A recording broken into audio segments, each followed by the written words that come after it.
नमस्कार दोस्तों, मैं आपका एस्ट्रोलॉजर फ्रेंड मनीष आदित्य। दोस्तों, आज जिस विषय पर मैं आपको बताने जा रहा हूँ, ये विषय बहुत ही कौतूहल का विषय रहता है, लोगों के बीच बहुत ही जिज्ञासा का विषय रहता है। अक्सर 20 कुंडलियों में मैंने देखा है लगभग 6, 7, 8, 10 कुंडलियाँ ऐसी जरूर मिल जाती हैं, 50% कुंडलियाँ, जिनमें जो आज योग मैं आपको बताने जा रहा हूँ, इसको योग कह लीजिए या दोष कह लीजिए, ये अक्सर 20 कुंडलियों में, 8-10 कुंडलियों में ऐसा मुझे देखने को मिल जाता है। ये दोष है, ये योग है सर्पकाल दोष।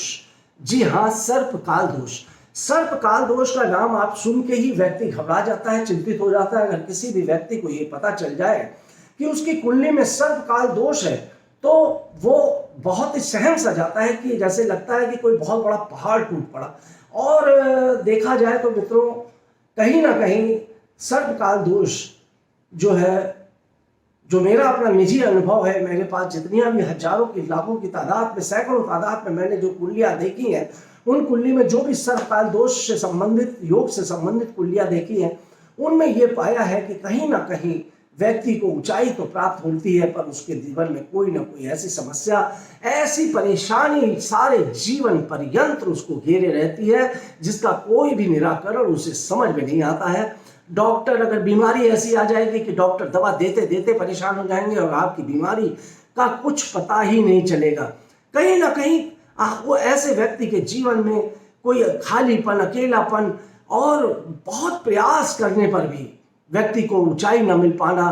व्यक्ति कोशिश करता है, 90 पर पहुंच जाता है, 99 पे पहुंच जाता है, परंतु 99 पे बैठा हुआ वो सांप उसको डस लेता है। जैसे सांप सीढ़ी में 99 पर एक सांप बैठा होता है, आप बहुत चढ़ते हैं, चढ़ते चढ़ते चढ़ते जब 99 पे पहुंच जाते हैं और वो सांप डस के आपको लाके फिर नीचे में खड़ा कर देता है, वो स्थिति सर्पकाल दोष से बन जाती है। मित्रों, अब सबसे पहले मैं आपको ये बता दूं कि ये सर्पकाल दोष होता क्या है, फिर उसके बारे में थोड़ा सा मैं और बताऊंगा, उसका उपाय भी बताऊंगा, और क्या करना चाहिए, क्या नहीं करना चाहिए, इस बारे में भी मैं आपको यहाँ पर प्रकाश डालूंगा। तो सर्पकाल दोष जो है, आपकी जन्म पत्री में, आपने सुना होगा, जब मैं गोचर की कुंडलियां रिकॉर्ड करता हूं तो अक्सर बताता हूं कि इस समय हमारे देश की कुंडली में, ब्रह्मांड में जो भी ग्रह नक्षत्र चल रहे हैं, उसमें सर्पकाल दोष बना हुआ है। ऐसे योग में जो भी बच्चा पैदा होगा, उसकी कुंडली में भी सर्पकाल दोष होगा। अभी बीच में सर्पकाल दोष चल रहा था, पीछे 1 महीने पहले, काफी लंबे टाइम तक, 2 महीने तक सर्पकाल दोष बना हुआ था। फिर बाद में ये सर्पकाल दोष समाप्त हुआ। तो कभी कभी ऐसी स्थितियां बन जाती हैं कि राहु और केतु के बीच में सारे ग्रह आ जाते हैं, तब इसको सर्पकाल दोष कहा जाता है। अब आप पूछेंगे, राहु और केतु के बीच में सारे ग्रह आ जाते हैं, मतलब आप क्या कहना क्या चाहते हैं? क्योंकि बहुत से समझदार जातक जो है, वो लोग तो जानते हैं, वो लोग तो समझ गए होंगे, मगर बहुत से लोग ऐसे होंगे इस बात को नहीं समझ पाए होंगे। मित्रों, आप अपनी जन्म कुंडली खोलिएगा, जन्मांक निकालिएगा। जन्म कुंडली आपकी अगर कंप्यूटर पे हो या किसी पंडित ने हाथ से बनाई हो या वो दी हो, तो उसको आप देखिएगा। आपका जन्मांक जो होता है, उसमें आप राहु देखिए कहाँ बैठा है। राहु और केतु एक दूसरे से साथ में बैठते हैं। मतलब राहु अगर ऊपर बैठा होगा तो केतु उसके जस्ट नीचे बैठा होगा, कहीं भी बैठा होगा। अगर इस दिशा में है, फ्रंट में, लग्न में है, तो सप्तम भाव में होगा।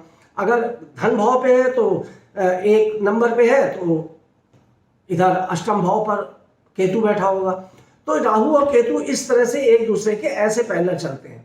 तो जो चक्र होता है, अगर उस चक्र का आधा भाग, जो ये हाफ हिस्सा है, इसमें सारे ग्रह बैठे हो, मतलब राहु के बाद ये एक तरफ से सारे ग्रह बैठे हो, और एक हिस्सा जो है बिल्कुल खाली बैठा हो, जिसमें कोई भी ग्रह ना हो, ऐसी स्थिति में सर्पकाल दोष बनता है।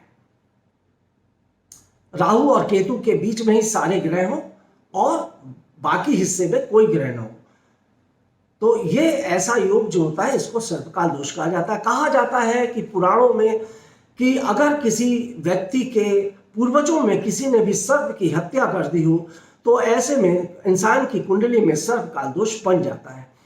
तो अब मैंने ये भी देखा है कि जिस व्यक्ति की कुंडली में सर्पकाल दोष बना होता है, उसके घर में और कुंडलियां भी सर्च कर लीजिए, तो अक्सर उसके घर में 10 आदमी रहते हैं, तो 6 लोगों की कुंडली में सर्पकाल दोष आपको मिल जाएगा। ऐसा भी मैंने बहुत देखा है। मैंने तो ऐसे परिवार देखे हैं जिनके पूरे परिवार में सर्पकाल दोष बना हुआ है। तो बड़ा शोध का विषय है और बहुत ही रोचक विषय है। इसमें मैंने बहुत शोध भी की है और इसका उपाय भी मैंने बहुत सटीक उपाय लोगों को बताया है। और वो उपाय में कुछ तो आपको खुद करना पड़ता है, कुछ हमारे संस्थान द्वारा उस उपाय को किया जाता है, मगर उस उपाय इतना सटीक था कि आज देश विदेश में बैठे हुए ऐसे मेरे बहुत से क्लाइंट हैं जो अमेरिका में हैं, इंडिया से अमेरिका गए हुए हैं, और उनका मैं आपको कहानी भी बता दूंगा। सर्पकाल दोष की वजह से ऐसा हो रहा था कि उन लोगों का वीज़ा नहीं बन पा रहा था। विवाह हो गया, पति फॉरेन में शिफ्ट हो गया और लड़की यहीं रह गई, और उसका वीज़ा या अन्य प्रॉब्लम से वो साल 2 साल 3 साल लग गए उनको, वो पहुंच नहीं पा रहे थे अपने पति के पास में। ऐसे में वो मेरे पास आए, उनके पिताजी अपनी बिटिया को लेकर। एक नहीं, इस तरह के कई बातें मेरे सामने हुई हैं। उन्होंने मुझे बताया और मुझसे कहा, तो मैंने उनकी कुंडली को देखा तो मैंने देखा सर्पकाल दोष है। और नाग पंचमी एक बहुत ही महत्वपूर्ण दिन होता है मित्रों, जिस दिन सर्पकाल दोष की विशेष पूजा अर्चना की जाती है। वैसे तो साधारण तौर पे लोग बहुत सी पूजाएं बता देते हैं पंडित, परंतु नाग पंचमी को एक विशेष पूजा होती है, बल्कि सावन के पूरे माह में एक विशेष पूजा होती है, जिससे कि सर्पकाल दोष समाप्त हो जाता है और खत्म हो जाता है हमेशा हमेशा के लिए। ये पूजा जो होती है वो शनि मंदिर में की जाती है, पीपल के वृक्ष में की जाती है, और पीपल के वृक्ष के सामने बहुत सी सामग्री होती है, पदार्थ होते हैं, वो लेकर उस पूजा को किया जाता है। वो मैं भी आपको वीडियो के अंत में बता दूंगा। तो जो सर्पकाल दोष है, वैसे तो देखा जाए तो सर्पकाल दोष बहुत बड़े बड़े लोगों की कुंडली में भी रहा है। हमारे माननीय मुलायम सिंह यादव जी हैं, सचिन तेंदुलकर है, लता मंगेशकर है, नरसिंहा राव है, ऐसे बहुत से लोग थे जिनकी बहुत पॉपुलरिटी और बहुत नाम कमाया, उनकी कुंडली में भी सर्पकाल दोष रहा। परंतु कहा यही जाता है कि चूंकि ये इतने करोड़पति अरबपति इतने बड़े लोग हैं कि इनके पास तो पंडितों की एक पूरी फौज होती है, एक टीम होती है, इन लोगों ने बड़ी बड़ी उपासनाएं करा ली होंगी, पूजाएं करा ली होंगी, और सर्पकाल दोष इनको निगेटिव से पॉजिटिव फल देने लगा। क्योंकि ये एक ऐसा योग है मित्रों कि अगर आपकी कुंडली में एक ही तरफ सारे ग्रह होंगे तो आप निश्चित मान के चलिए कि आपको राजयोग तो बनेगा ही बनेगा। क्योंकि एक तरफ होने का मतलब लगभग 6-7 खानों में ही सारे ग्रह बैठे हैं, तो ज्यादा से ज्यादा खानों में ग्रहों की स्थिति होगी, तो राजयोग की स्थिति तो बनती ही है। ज्यादातर अमूमन सर्पकाल दोष वाले कुंडली में बहुत जबरदस्त राजयोग होते हैं, क्योंकि एक साथ हैं, कहीं एक साथ 3 ग्रह बैठे हैं, किसी एक ही साथ 4 ग्रह बैठ जाते हैं, तो इस तरह की स्थितियां होती हैं, तो राजयोग बन जाता है। परंतु वो राजयोग फलित नहीं होता। क्यों? क्योंकि सर्पकाल दोष लगा होता है। इंसान बहुत प्रयास, जैसे मैंने अभी बताया कि 99 पे पहुंचकर सांप सीढ़ी के गेम में सर्प काटता है और आके नीचे खड़े हो जाते हैं। मेहनत करते हैं, प्रयास करते हैं, बहुत चीजें करते हैं, पर उनको सार्थक नहीं होती। हेल्थ इश्यूज में भी कभी कभी ऐसी बीमारी लग जाती है जिसका पता नहीं चलता। प्रेम संबंधों में कभी कभी सर्पकाल दोष के व्यक्ति का ऐसा हो जाता है कि उसके प्रेम संबंध टिकते ही नहीं। जिससे भी प्यार करता है वो प्यार टूटता ही जाता है, टूटता ही जाता है, धोखे मिलते ही जाते हैं, मिलते ही जाते हैं। पति पत्नी के संबंधों में भी सर्पकाल दोष वालों में कुंडली में अक्सर ये देखा गया है कि पति पत्नी के रिश्ते में इतनी खटास रहेगी, पति पत्नियों में सालों साल आपस में बातचीत तक नहीं होती, एक कमरे में साथ में रहकर भी एक साथ बिस्तर पर सोते भी नहीं है। पति अलग है, दो पत्नी अलग सो रही है, पर दोनों एक दूसरे से बिल्कुल निगेटिव हो जाते हैं। इस तरह की स्थितियां सर्पकाल दोष में देखी जाती हैं। काम नहीं बनते और राजयोग का फल नहीं मिलता। परंतु सर्पकाल दोष की अगर सही तरीके से पूजा कर ली जाए तो सर्पकाल दोष आपको खत्म हो जाता है और बहुत ही पॉजिटिव फल देने लगता है, आपके काम बनने लगते हैं, आपको लाभ मिलने लगता है।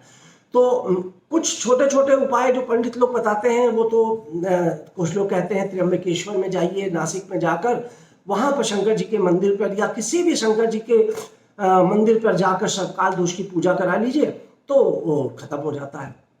मगर हर व्यक्ति के पास इतना पूजा करने के लिए पैसा नहीं होता कि वो ज्योतिर्लिंग पर जाए। पहली बात जाना नासिक तक या किसी शंकर जी के ज्योतिर्लिंग तक जाना, वहां पर मंदिर में पहुंचना, रहना, खाना, पूजा पाठ कराना, अच्छा खासा अमाउंट उसका खर्च हो जाता है मित्रों। तो ऐसी स्थिति में ऐसी कौन सी पूजा की जाए जिससे कि सर्पकाल दोष का असर कम हो जाए? 2-3 तो देखिए मैं छोटे से उपाय बता देता हूं जो आप अपने घर पे भी कर सकते हैं।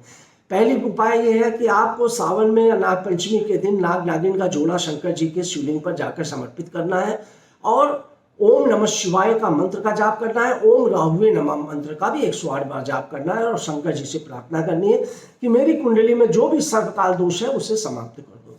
दूसरा उपाय आपको बता रहा हूं कि नारियल को का 2 टुकड़े में बांट लीजिए और एक टुकड़ा जो नारियल का है उसमें शंकर नागिन का जोड़ा रखकर आप बहते हुए पानी में उसको प्रवाहित कर दें और हाथ जोड़ लें कि मेरे जीवन से सर्पकाल दोष तुम समाप्त हो जाओ और मुझे जो भी इसका फल था वो निगेटिव फल को पॉजिटिव में बदल दो। और इसी तरीके से अगर आप राहु की उपासना करते हैं, राहु के मंत्र का जाप करते हैं, भगवान शंकर जी का उपासना करते हैं और प्रार्थना करते हैं तो सर्पकाल दोष समाप्त हो जाता है। परंतु मित्रों, एक बहुत ही सटीक उपाय है जो हमारे संस्थान द्वारा कराया जाता है। इसमें हम एक चांदी का सर्प आपको कोरियर द्वारा भेजते हैं, परंतु वो सर्प बहुत ही प्राण प्रतिष्ठित होता है। उसकी पूजा अर्चना करके यहाँ पर हमारे जो संत लोग हैं, साधु लोग हैं, उनसे जो इस तरह का कार्य करते हैं, विशेष सर्पकाल दोष की पूजा करने के बाद वो सांप को आपके पास भेजा जाता है और उसके साथ कुछ पूजन सामग्री भेजी जाती है। उसमें पूरी विधि लिखी होती है कि आप किस तरीके से सर्पकाल दोष के लिए, अब वो पहुंचेगी सामग्री आपके पास तो आपको उसी आधार पर आपको पूजा करनी होती है।